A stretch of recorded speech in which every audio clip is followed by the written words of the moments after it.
find something to do. I can't stand these Sunday mornings, 'cause they follow these Saturday nights. Saturday night. All right, well, I'm Ricky Rat, and this is my debut solo album and single that's released that's coming out right now. So after all these years of playing, this is my first solo stuff without my old band, the Brats, who I co-founded with Mr. Brian Oblivion, and we had that band for 15 years. So now this is me stretching out on my own. I didn't want it to sound like a new modern, overly digital, compressed record. I wanted to just sound real like a good, simple 70s rock and roll record. It's called Tornado Ride Records, and they're out of Italy. And it's a small label, but they've put out some really good stuff. A live record from Walter Lure from the Heartbreakers, and they're like the right kind of guys for me to work with because it's just a small, easygoing label, and I know they're going to promote the record into the right circles. I was doing some silhouettes of myself, and so I needed Ricky to stand in and for me to do some test shots. And then later on down the road, we were looking at them, and I was like, wow, that would be a really cool album cover because it was, black against white.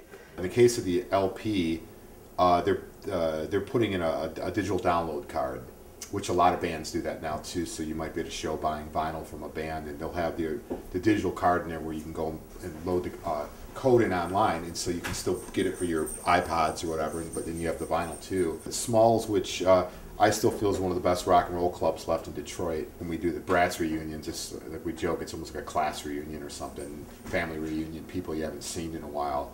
And I hope it's got that same kind of vibe. Well, one song that isn't on the CD is a song called Tokyo Pop. That's a lot of fun to play, It's like a barn burner. Tokyo Pop, where I wanna rock and roll the radio. Rock this radio to the Tokyo radio.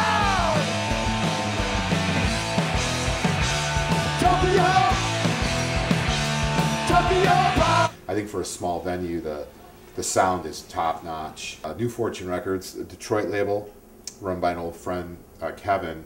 He'd heard I was doing solo stuff, and he said he was interested in doing a single. I was really glad that for my first releases like this, it was a no-brainer as for the people that I work with on it. That's what I tell people, that if they're fans of the music the Brats did, I feel that these style-wise are not that different. Maybe some of them are not as punk sounding or as fast in terms of the songs, but the melodies and the music and the way it sounds, yeah, I could very easily picture most of these, if not all of them, be Brat songs. The album's kind of a concept in that sense. It's about it's about an ex-girlfriend of mine and our relationship, and so there's what you could say is love songs on the record. So there's the good points, but then it kind of it goes along through the whole breakup and a lot of the bad stuff that happens in a relationship. But then it ends on a good note. The last song is more of kind of like a song about getting over it. And the last song is kind of like When We Met. And so the progression of the album, it really goes, the beginning is, when he's still living with his ex and trying to get through the breakup, and then the middle is kind of him when he's moved out and kind of trying to find his way. Well, I guess it's different in the sense that writing on my own without Brian, and because in the Brats sometimes it'd be like he'd have a song or most parts of a song, or I would, or we'd combine the two. So it's really cool to have a writing partner that you bounce stuff off of. This is weird because it was me. I had to kind of be my own bullshit detector. Brian plays on the album. He plays bass and does a lot of harmonies, and Troy, Brat drummer Troy, plays drums. So in that sense, it's almost like I still got the guys with me. I played with him 20 years. I've known him since 7th grade, and he's a talented guy, and I feel blessed to play with him. Okay. And to be a part of it. Besides even the Brat angle, of course, playing together, they're two of my oldest, dearest friends. And because the album is such a personal, kind of a heavy-duty record in that sense, that I wanted to have people that I've had in my life a long time play with me. There's some aspects of it where it might not be like the fun rock and roll kind of record some people might expect from me, like after the Brats, but it's an album that I had to get out of my system. Now we haven't laughed together in a long while. Chilly silence fills the air when we walk. Tears clot our hearts when we talk. Crossfire Summer strikes me as just your good, drive around with the windows down, blast, the music out kind of song. It's just kind of a celebration, Crossfire summer, we were glowing in the fire. And night skies were open, and we were the one. I wanted to make sure on this album it represents the different elements of the relationship, that it was, it's not just all baby, baby, baby, you left me, and I'm down in the dumps, I want to kill myself songs, but that there was these good times in this relationship. And I think it's important for people to think about that when you're breaking up and you're getting out of it. You're hurting, but then you got to remember there was a lot of good times mixed in there. I like that he has that outlet that he can express himself in. His, he was going through a really rough period in his life, so I like that he can use music to kind of, it's like giving birth, I guess. Yeah, I wrote all the music and almost all the lyrics. There's a couple songs that were co-written with an old friend of mine, Dimitri Monroe, and there's 2 songs that we had versions that we did together that were almost going to be on an album that never came out. And then I rewrote some of the lyrics because the songs kind of fit my situation, what I was going through. In the case of the one, I changed the title of it also, but some of Dimitri's lyrics are still in these songs. I used to wake her up to tell her late night confession.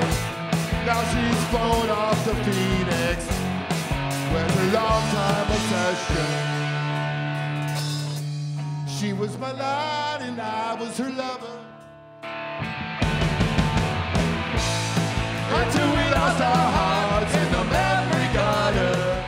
I knew things were bad, and maybe you get into a denial phase, but then I was trying to think of all like the good stuff and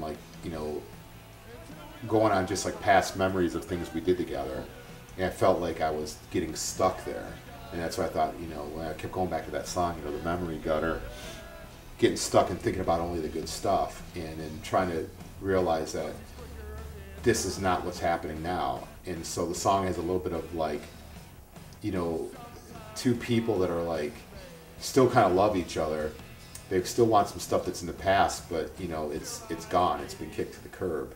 I never really felt weird about it because I understood all the songs, and we weren't really given together, when he wrote most of them anyways. Honestly, it's a little scary to think about going up front and being like, used to being a show-off band and, putting on a show for people, and people are looking at you and watching you, but it's kind of scary to think that you're the main focal point now after being in bands where you have, a really good front person like Brian Oblivion or Texas Terror or someone that, you watch the crowd watch them, and you're up there with them, but you're kind of almost like in their shadow. I wonder because the spotlight ain't on me. Not afraid to close my eyes or to lose myself up in the sky. Love to take new chances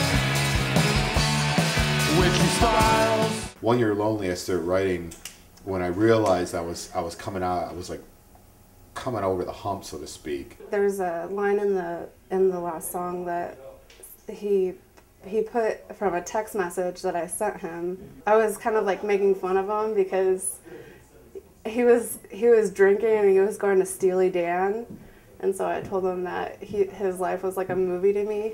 A new voice says you're like a movie to me. I give thanks for being able to say that I'm still me and I'm still free. You feel your soul coming back, and you feel like you're coming alive again.